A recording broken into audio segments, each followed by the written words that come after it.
David here at MarineMax Lake Hopatcong. We are on a gorgeous 2025 Sea Ray 270 SDX. We have the stone interior, brand new model for 2025. Notice the pass-through is off-center just a little bit, favoring the port side.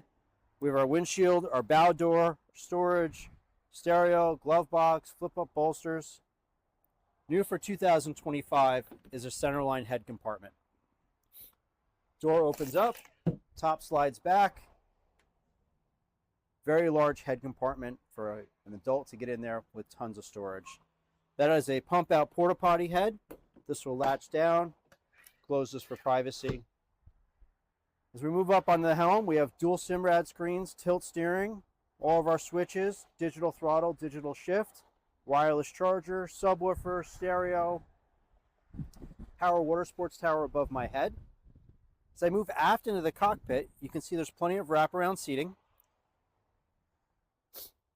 On the starboard side, there's one charge port. On the port side, there's two wireless charge ports tucked in here nice and safe in the corner. This way your phone can't go flying out. Your guests are always charged and up to date. This has a 300 horsepower Bravo 3 engine. The rear sun pad will pick up and rotate all the way flat for a gorgeous sun pad to lay out and catch the rays. This boat is available at MarineMax Lake Hopatcong. Come on down, let's check out the rest of it.